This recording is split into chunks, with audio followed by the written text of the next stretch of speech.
Ce matin, nous allons regarder le psaume 119, quelques versets. Et déjà, les versets qu'on a lus, le psalmiste exalte Dieu, exalte la parole de Dieu. Et il parle ô combien j'aime ta loi. Et cette parole de Dieu qui est la méditation du psalmiste. Vous le savez déjà, psaume 119 est un psaume acrostiche et composé de 22 strophes. C'est seulement un rappel, une pour chaque lettre de l'alphabet hébreu. Et nous savons que chaque strophe, au fait, a 8 versets. C'est un poème, au fait.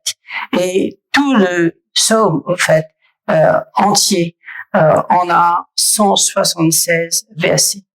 Mais ce matin, nous allons examiner que 8 versets, les versets 65 à 72. 65 à 72. Donc, je vous demanderai si vous avez votre Bible avec vous, de ouvrir votre Bible à Psaume 119 et nous allons lire les versets 65 à 72. Tu fais du bien à ton serviteur, ô Éternel, selon ta promesse. Enseigne-moi le bon sens et l'intelligence, car je crois à tes commandements. Avant d'avoir été humilié, je m'égarais. Maintenant, j'observe ta parole. Tu es bon et bienfaisant. Enseigne-moi tes statuts. Des orgueilleux imaginent contre toi des faussetés, contre moi des faussetés. Moi, je garde de tout mon cœur tes ordonnances. Le cœur est sensible comme la graisse. Moi, je fais mes délices de ta loi. Il m'est bon d'être humilié afin que j'apprenne tes statuts. Le verset 72, mieux vaut pour moi la loi de ta bouche que 1000 objets d'or et d'argent. Prions le Seigneur.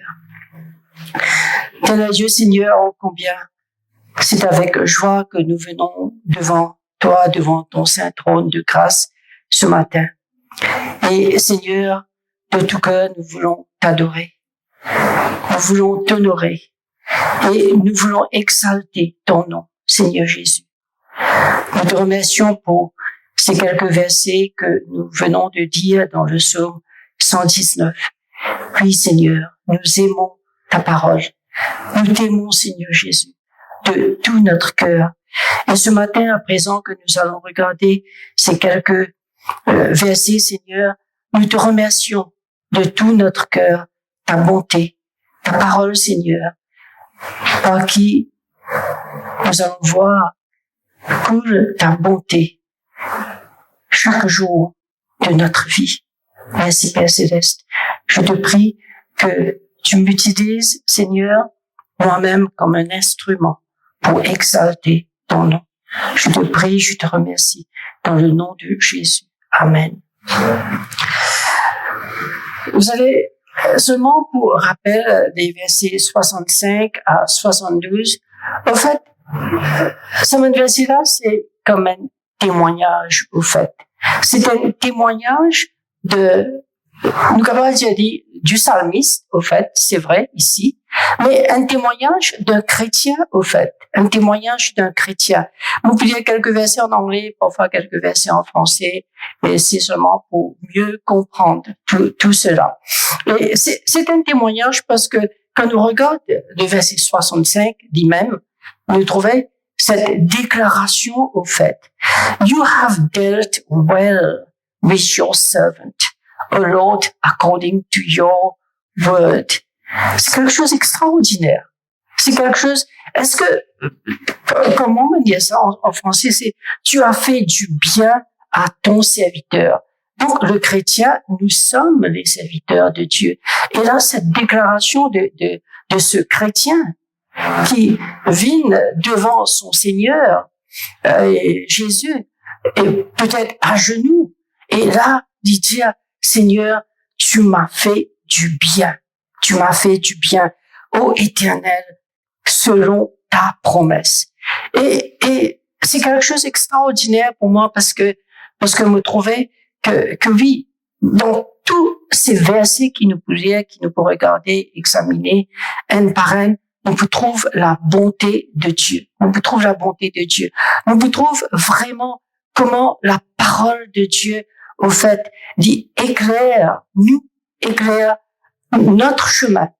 Éclaire, il nous dit, au fait, dans le psaume 19, ailleurs, que la parole de Dieu, au fait, est une lampe à nos pieds. Et là, nous trouvons aussi dans le même psaume ailleurs, nous pouvons prendre des temps pour regarder tout ça, je vous le dis quand même, c'est la parole de Dieu. La parole de Dieu nous donne la sagesse. La parole de Dieu nous donne le discernement. La parole de Dieu dit une direction pour nous, dans nous la vie. Chaque chose que nous faisons, nous trouvons que oui, la parole dirige nous. La parole, c'est dans toute sa globalité, au fait, la parole de Dieu, c'est une expression du caractère même de Dieu, de tous ses attributs. Et là, nous vous trouvez dans ces versets, dire-nous que oui, que Dieu est bon, que Dieu est bon, et que sa bonté, au fait, découle de sa parole. Et dans ces versets, on vous trouve au fait, l'effet de la parole de Dieu, la vérité révélée de Dieu dans la vie de ce croyant, du psalmiste, au fait, ici, mais dans la vie de ce croyant et de ce chrétien. L'effet de la parole de Dieu dans la vie de ce chrétien est bon. C'est ce que le psalmiste est en train de dire. L'effet de la parole de Dieu dans la vie de ce chrétien est bienveillant. Et nous connaissons que toute l'écriture, au fait, la parole de Dieu, au fait, nous est donnée. C'est la parole, c'est Dieu lui-même qui est en train de parler. Et tout ça nous est donné pour notre bien, pour notre bien. C'est vrai, c'est aussi pour la gloire de Dieu, pour sa gloire personnelle. Mais la parole de Dieu nous est donnée pour la gloire de Dieu, mais aussi pour le bien de chaque chrétien. La parole de Dieu, au fait, est suffisant pour faire tout ce que Dieu désire, au fait.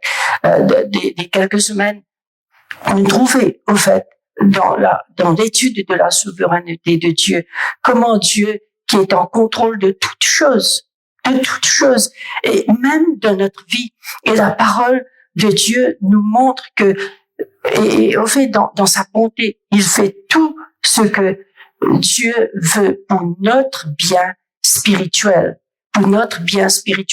mais aussi pour répondre à notre bien, à nos besoins spirituels. Et c'est tellement important quand nous dit le psaume 119, au fait, il y a une observation qui nous fait quelque chose que si nous avons seulement une compréhension superficielle de la parole de Dieu, vous trouvez que le résultat d'une compréhension superficielle de la parole de Dieu est pour produire un chrétien superficiel. Et ça veut dire, nous vous trouve dit après, c'est que si par exemple nous pas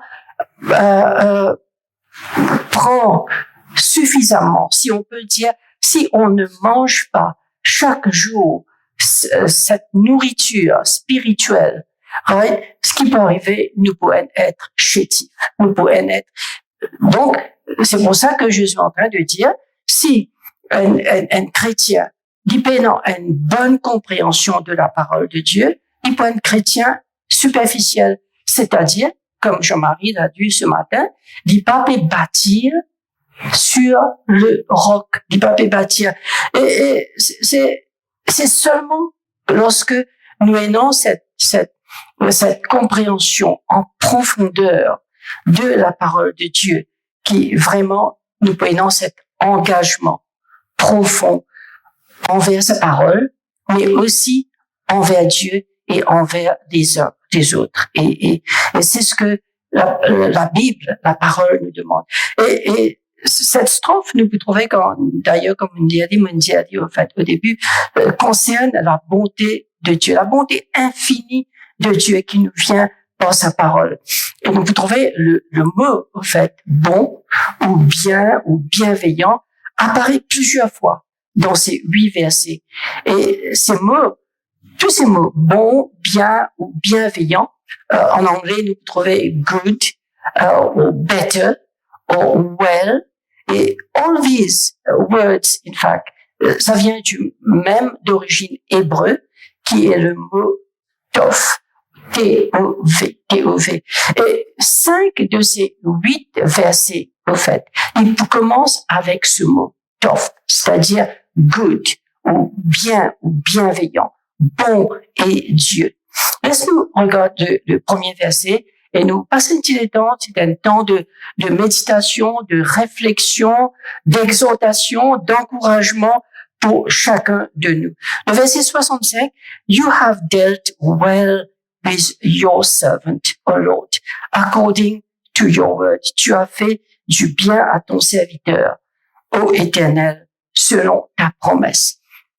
Littéralement, you have dealt well, c'est you have dealt good.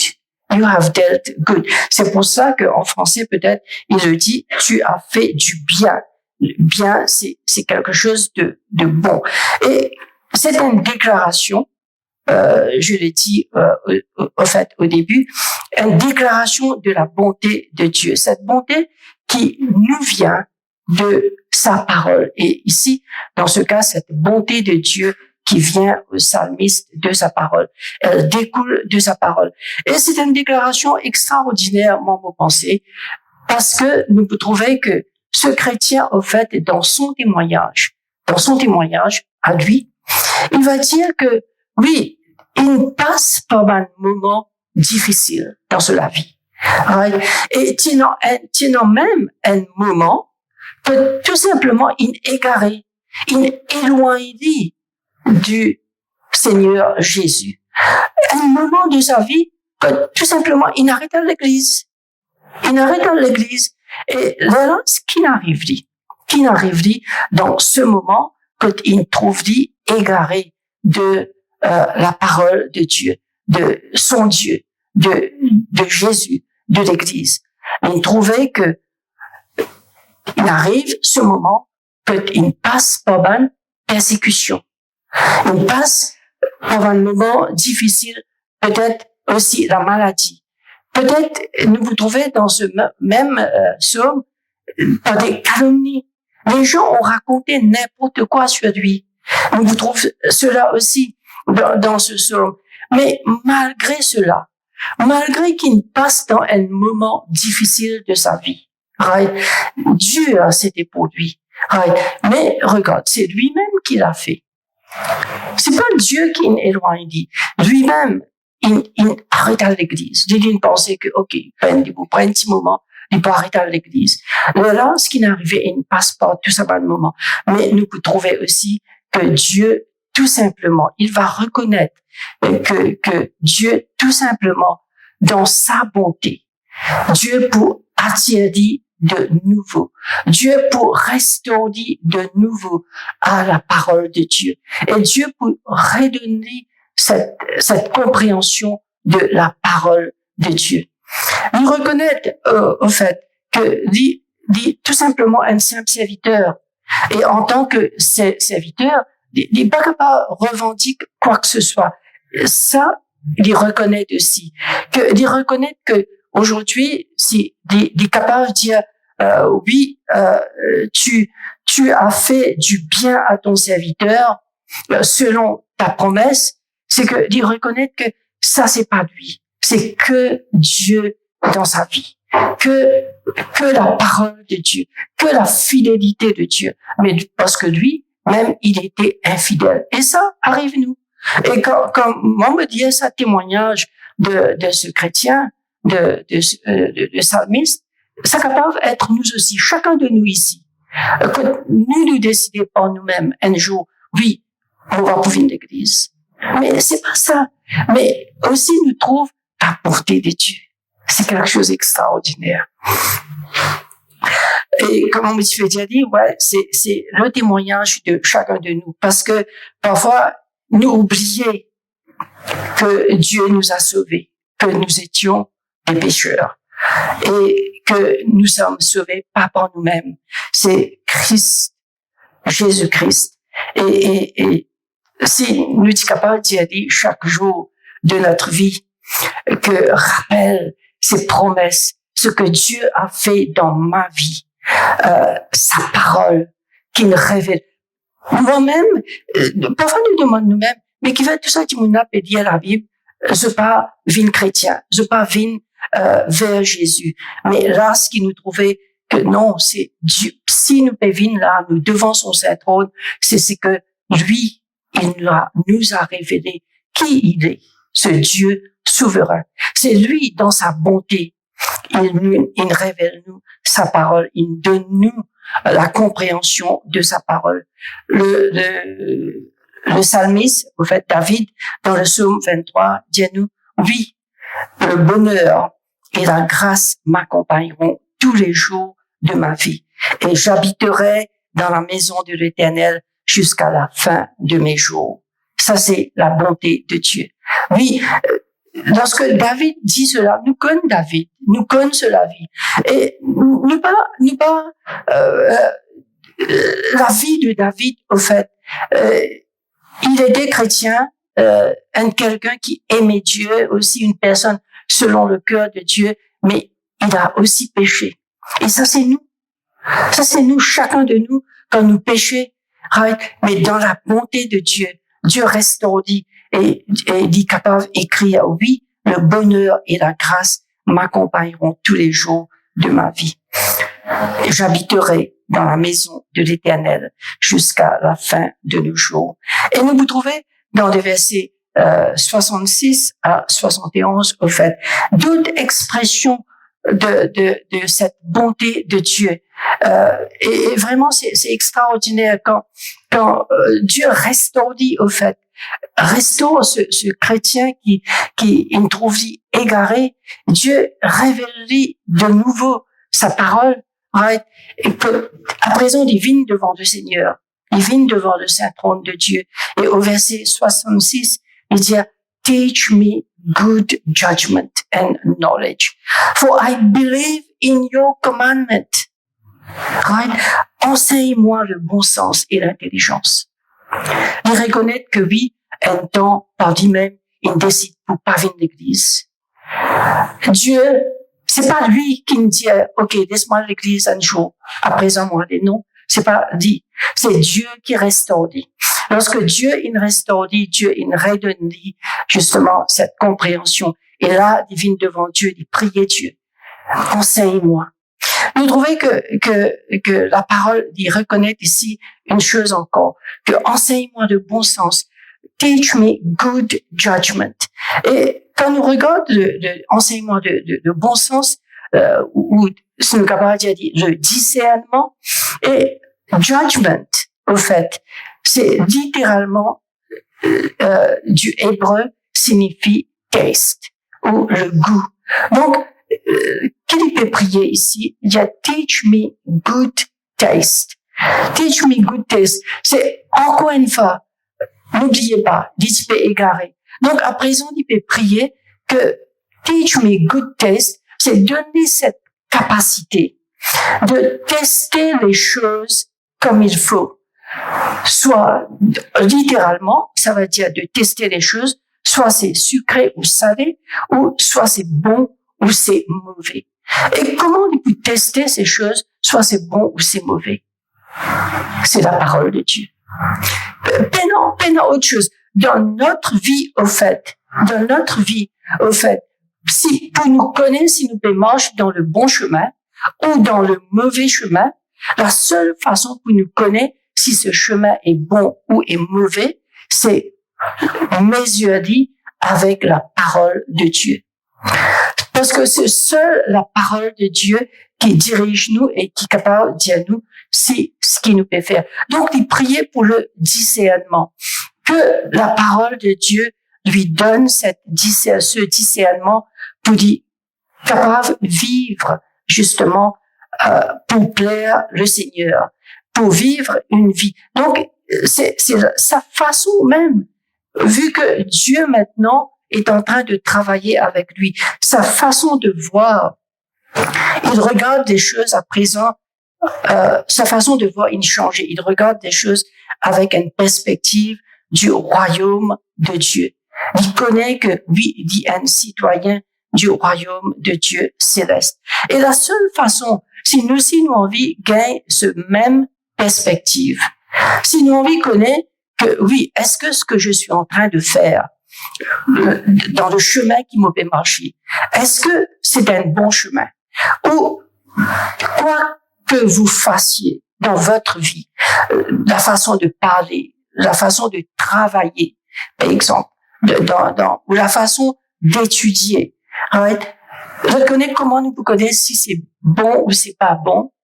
C'est uniquement la bonté de Dieu qui pourrait révéler nous cela. Et comment? C'est la parole de Dieu.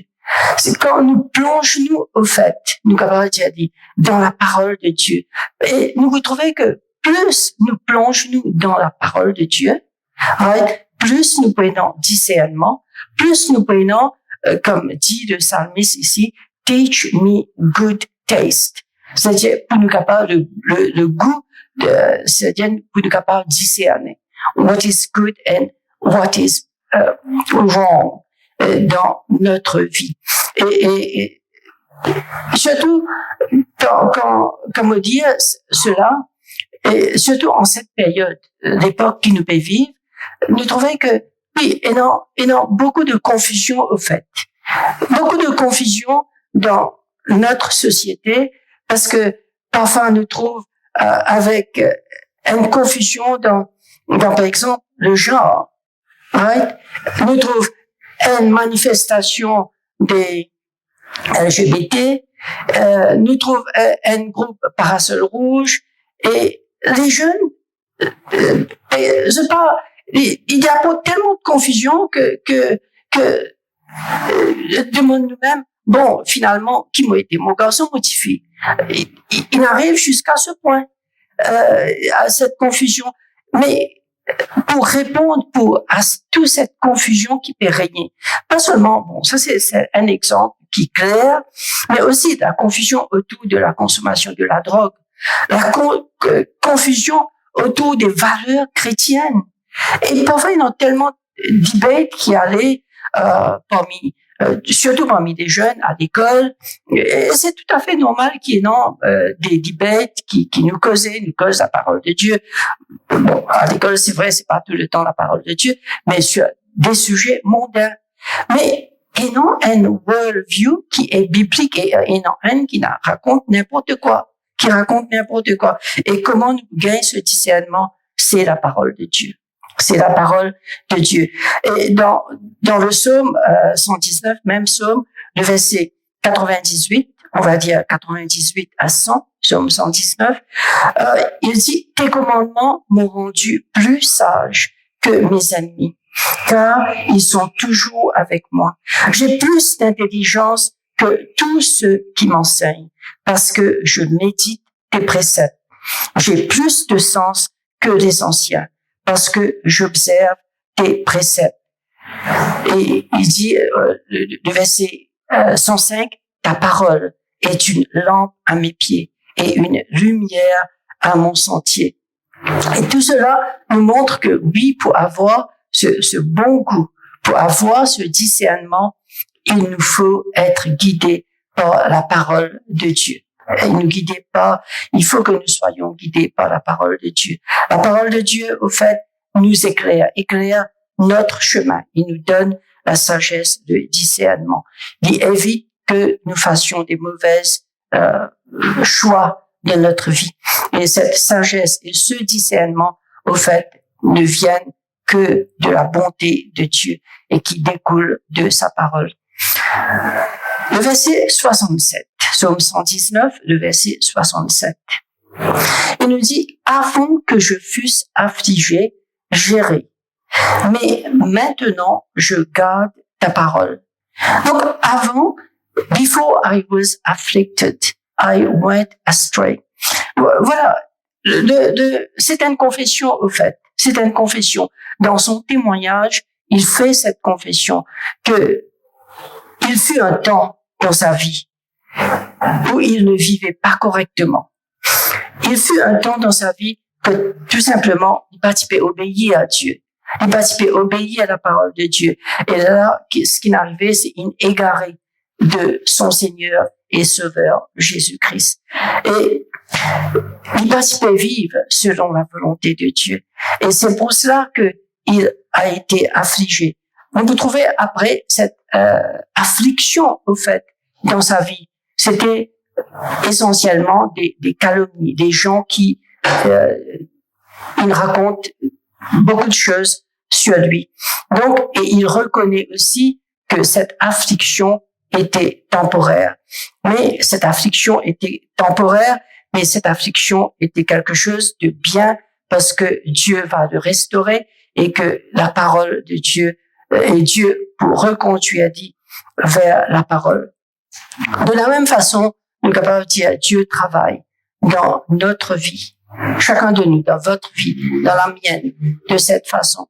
Et tant de fois, au fait, Dieu, il nous permet des adversités. Dieu, il nous permet des afflictions et des épreuves dans nous la vie. Et tout cela, c'est pour un but spécifique. Je ne dis pas que à chaque fois que Dieu nous égarés, nous sentit nous égarés, que Dieu afflige nous. Dieu donne nous le temps de se repentir. Mais dans cette situation, nous trouvons une chose. Lorsque la personne est affligée, le but de Dieu, au fait, il a permis que ce soit comme ça, c'est pour que cette affliction, cette humiliation, pour ramener vers Dieu, pour ramener à la parole de Dieu. Et il arrivait aussi que des fois, quand nous tellement dans nos comfort zone, tout simplement, ce qui arrivait, c'est que Dieu enlève justement cette autosuffisance qui fait que nous sommes égarés. Et quand Dieu enlève justement cette autosuffisance, amène-nous vers la parole de Dieu, c'est là que justement il dit à nous que avant que je fusse affligé, j'irai, mais maintenant je garde ta parole. C'est lorsque Dieu l'a ramené au fait, c'est là et Dieu dans sa bonté, au fait, il recommence à lire la parole de Dieu et il recommence trouve lui-même dans la parole de Dieu. Et oui, auparavant, c'est vrai quand on dit malgré que l'indifférence baptême, si nous prenons dans sa contexte, c'est dans une époque que quand il prend baptême, nous chanter au fait no turning back, I will follow, il peut suivre le Christ tout le temps dans sa vie. Mais il trouve au fait une erré, une éloigné de son Seigneur et ce qui amène justement à cette affliction et d'être affligé. Et là, Dieu ramène une fois encore et lui trouve la bonté de Dieu. Donc, dans sa providence, la bonté de Dieu, au fait, quand arrive nous aussi, nous sommes pareils, nous trouver dans notre vie. Donc, dans sa bonté, Dieu nous ramène, Dieu nous conduit, au fait, vers sa parole. Et à chaque fois que nous sommes égarés, c'est vrai, il permet que nous soyons égarés. Et donc, lorsque à présent, Dieu ramène lui, justement, dans sa parole, Dieu ramène lui, redonne lui cette confiance en Dieu, en Jésus. Dieu ramène lui, nous dit le prochain verset. Le prochain verset, il dit, you are good and do good. Lord, you are good and do good. Teach me your statutes. Une fois encore, tu es bon, Seigneur. Tu es bienfaisant. Enseigne-moi tes statuts. Vous trouvez que, au fait, cette affliction qu'il fait dans la vie, cette affliction, il ramène-lui, et aussi une humilité.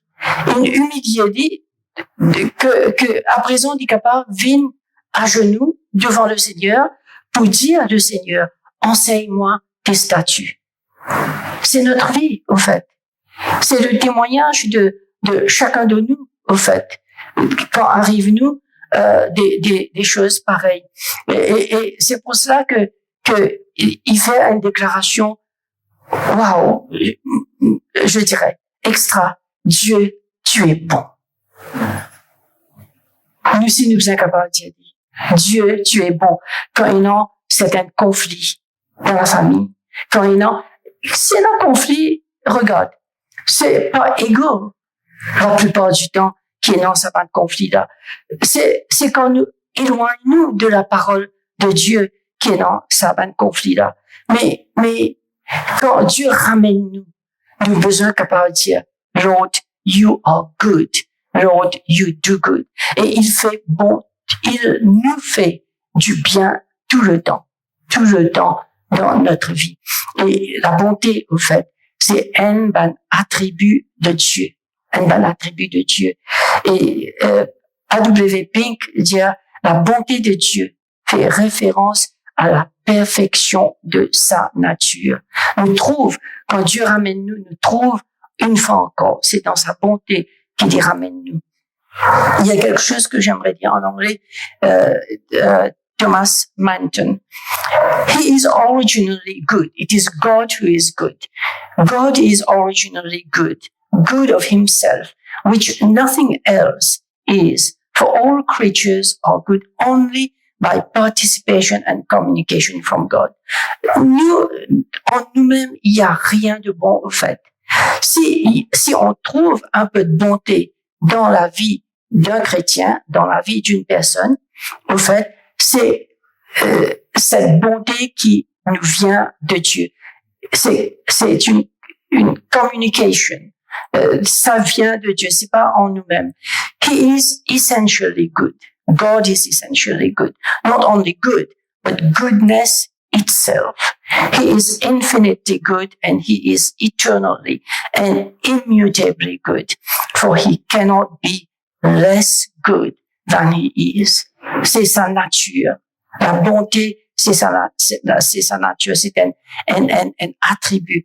Par conséquent, Dieu ne peut faire que du bien. Parce qu'il est bon, il ne peut faire que du bien. Toutes ces actions, au fait, les actions de bonté de Dieu découlent de cet attribut de bonté. Et donc, après avoir déclaré sa bonté, donc le psalmiste, ici, après avoir déclaré, il demande humblement à Dieu, enseigne-moi tes statuts. Enseigne-moi tes statuts. C'est juste pour résumer ce qui est arrivé jusqu'à présent, jusqu'au verset 68. Il est chrétien, à un moment de sa vie inégaré, il trouve dans des difficultés, plus que difficultés, au fait, il a péché. Dieu l'a retourné. Et lorsque Dieu l'a retourné, justement, il fait cette déclaration extraordinaire. Dieu, tu es bon. You are good and do good. Et là, c'est une prière. Teach me your statutes. Teach me your statutes pour que je puisse continuer à maintenant marcher dans la voie du Seigneur avec plus de faveur, de persévérer, au fait, dans la voie du Seigneur. Et c'est par contre, laisse-moi continuer ce que j'ai mis dans mes notes. Par conséquent, Dieu ne peut que faire du bien. Les actions de bonté de Dieu découlent, au fait, du seul Dieu qui est bon. L'homme n'est pas bon, au fait. S'il y a un peu de bonté, au fait, dans l'homme, c'est Dieu qui nous donne. Et donc, c'est dans l'humilité de lui-même qu'il parviendra à comprendre plus pleinement et plus profondément la vérité trouvée dans la parole de Dieu. C'est pour ça que il dit, enseigne-moi tes statuts. Ramène-moi, au fait, une fois encore, dans le bon chemin. Et Il y a une chose qui nous observait, au fait, dans notre société moderne, une triste observation, que peu de gens, au fait, désirent vraiment qu'on leur enseigne cette parole de Dieu. Même dans les églises évangéliques, au fait, la parole de Dieu est enseignée de manière très superficielle et nous pas trouve justement cette parole de Dieu, cette bonté de Dieu qui abonde dans la vie de ces gens. Et le verset 69, dans le verset 69, il nous dit des orgueilleux imaginent contre moi des faussetés. Moi, je garde de tout mon cœur tes ordonnances. Le verset 69, au fait, implique à nouveau un temps d'adversité, de persécution. Et c'est en cette période d'affliction que il est conduit à la parole avec humilité et avec diligence. Et il a été emmené de nouveaux engagements pour étudier et pratiquer la parole de Dieu.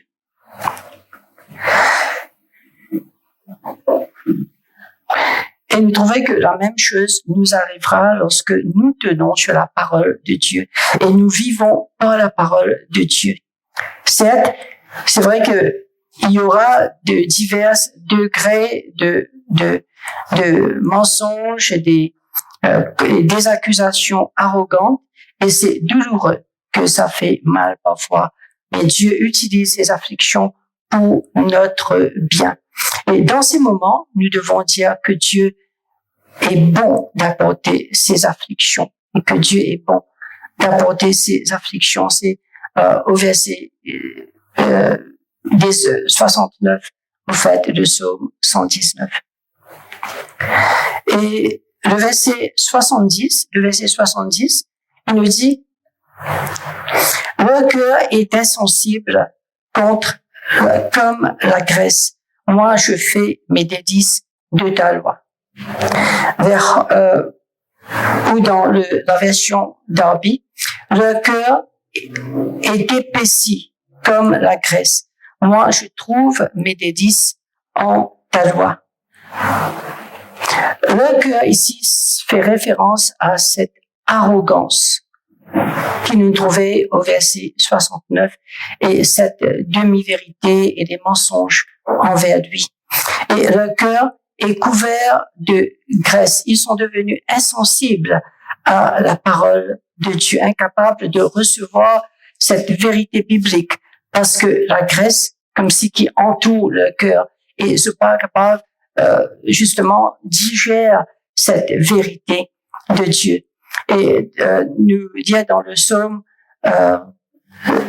119, le même psaume, le verset 16, je fais mes délices de tes statuts, je n'oublie point ta parole.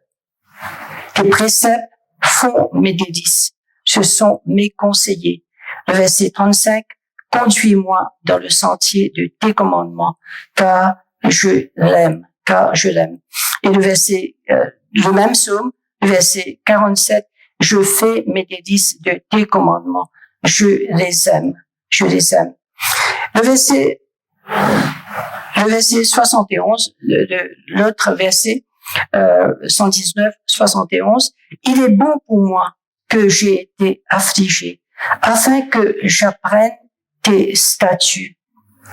It is good for me that I was afflicted, that I might learn your statutes. C'est quelque chose quand nous dit ces versets, il est bon pour moi que j'ai été affligé afin que j'apprenne tes statuts. Vous trouvez que là, cet homme qui auparavant il égarait, et lorsqu'il retourne, au fait, nous trouvons que c'est quelqu'un de très macho. Là, c'est un croyant macho, au fait, à cet instant de sa vie. Et il voit son affliction et son adversité dans une autre perspective, d'une perspective éternelle. Il regarde les difficultés, au fait, d'un point de vue divin, parce qu'il voit l'effet que la parole de Dieu a dans sa vie spirituelle. Et il dit, il est bon pour moi que j'ai été affligé. Non pas que la douleur en soi lui-même, c'est une bénédiction. Non. Ce qu'il peut dire ici, mais ce résultat de ce qui vient de passer, le résultat de cette souffrance, le conduit à ce témoignage. Il est bon pour moi que j'ai été affligé. Les afflictions, en fait, les détresses et la souffrance, en fait, il nous conduit à dire pour avoir plus de faim et de soif, plus profonde de la parole de Dieu, afin que je puisse connaître tes statuts. Donc, c'est quelque chose d'extraordinaire, au fait. Il est bon pour moi que j'ai été affligé, pour qu'il puisse justement, dans cette situation, au fait, il voit la bonté de Dieu, que Dieu, dans ces situations, Dieu est venu à sa rescousse, au fait. Et quelque chose que j'ai écrit ici, anything that will lead a man to obey God, in fact, is a blessing and a favor. Anything, en fait. Parfois, même dans des situations, des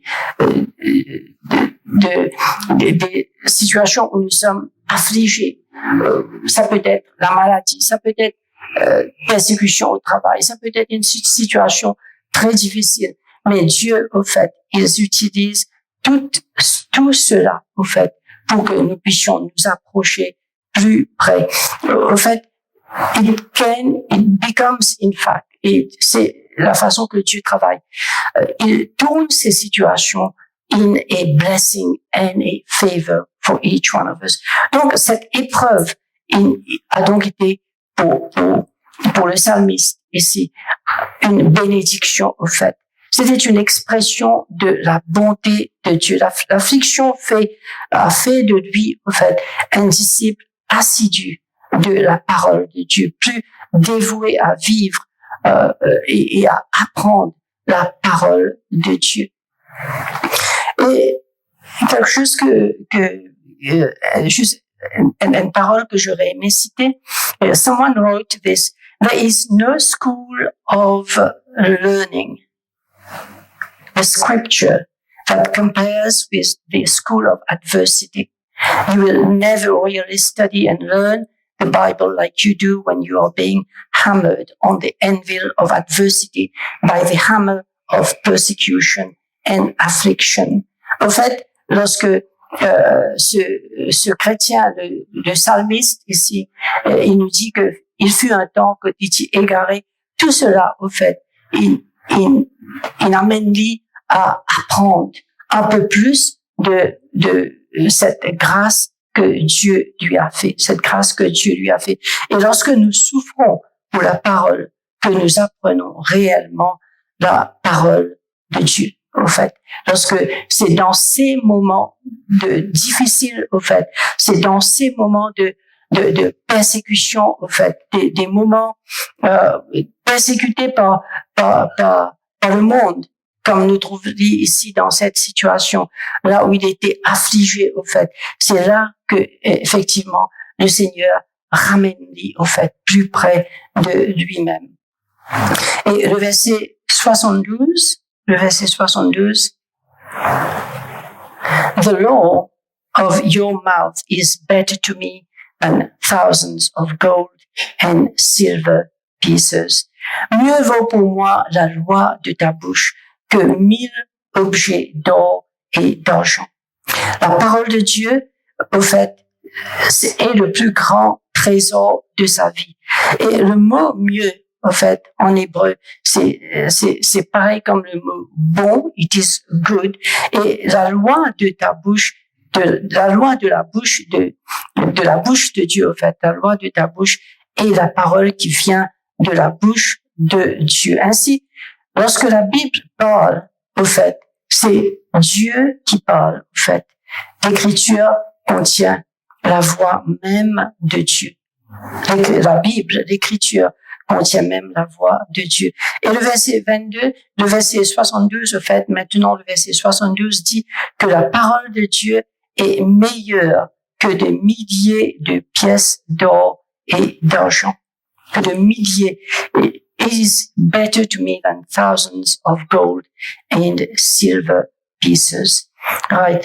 À cet instant, au fait, de l'histoire, au fait, 1000, quand il dit que la parole de Dieu est meilleure que des milliers de pièces d'or et d'argent, c'est que à cette époque de l'histoire, au fait, dans la langue hébreu, 1000 c'était quelque chose de très grand, un très grand nombre, au fait. Mais à notre époque, au fait, si nous capables de dire, ça représenterait des milliards et des milliards. C'est vrai, me connais, nous frère André dit ça, oui, mais ça représente des milliards et des milliards des pièces d'or et d'argent. C'est ce que le psalmiste est en train de dire. Cela veut dire que la parole de Dieu, au fait, valait plus que toutes les richesses du monde. Toutes les richesses du monde. Et que la parole lui était plus chère que tous les trésors du royaume de l'homme. Tous les trésors du royaume de l'homme. C'est ce qu'il est en train de dire. Mieux vaut pour moi la loi de ta bouche. Mieux vaut la parole de ta bouche que tous les trésors du royaume de l'homme. Et c'est pour ça que ici, dans le verset 127, c'est pourquoi j'aime tes commandements plus que l'eau et plus que l'eau fin. Donc, une fois encore, lorsque Dieu l'a restauré, il cherche la parole de Dieu et il cherche Dieu. Le verset 10, le même psaume, 119, je te cherche de tout mon cœur. Ne me laisse pas égarer loin de tes commandements. Ne me laisse pas égarer loin de tes commandements. Et c'est vrai que à cette époque, c'est une époque difficile, au fait, que nous devons vivre le coronavirus. Nous tous, d'une manière, nous sommes affligés, d'une manière ou d'une autre. Ou vous êtes affligés, mais il y a une chose qui nous reste, au fait, c'est lorsque, dans cette période, c'est que nous devons être accrochés à la parole de Dieu. Et à présent qui nous peut vivre notre vie chrétienne, que vous marchez avec le Seigneur, en communion quotidienne avec lui, et que demain, lorsque vous partez dans le monde, vous poursuivez vos activités quotidiennes, il y a une chose que on voit et qu'on apprend dans ce psaume, c'est que on doit persévérer dans la parole de Dieu. On doit chérir cette parole de Dieu dans notre cœur, garder cette parole de Dieu dans notre cœur, pour que nous puissions avoir aimé cette parole de Dieu dans notre cœur, que la bonté de Dieu puisse se manifester chaque jour dans notre cœur. Et effectivement, nous voyons une fois encore ce témoignage de ce psalmiste. Au fait, il nous dit dans le verset 65, « Tu fais du bien à ton serviteur, ô Éternel, selon ta promesse. Enseigne-moi le bon sens et l'intelligence, car je crois à tes commandements. Avant d'avoir été humilié, je m'égarais. Maintenant, j'observe ta parole. Tu es bon et bienfaisant. Enseigne-moi tes statuts. Des orgueilleux imaginent contre moi des faussetés. Moi, je garde de tout mon cœur tes ordonnances. Le cœur est insensible comme la graisse. Moi, je fais mes délices de ta loi. Il m'est bon d'être affligé, afin que j'apprenne tes statuts.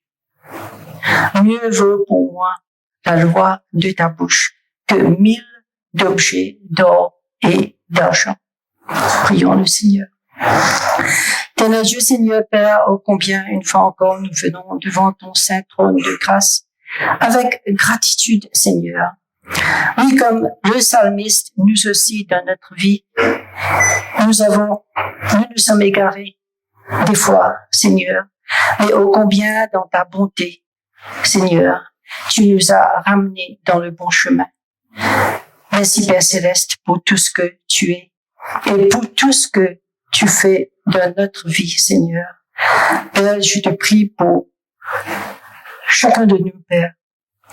Aide chacun de nous, Seigneur, à vivre notre vie comme toi tu le veux, Seigneur, de faire ta volonté dans notre vie et que ton nom soit glorifié dans notre vie. Nous te prions, nous te bénissons dans le nom merveilleux de Jésus. Amen.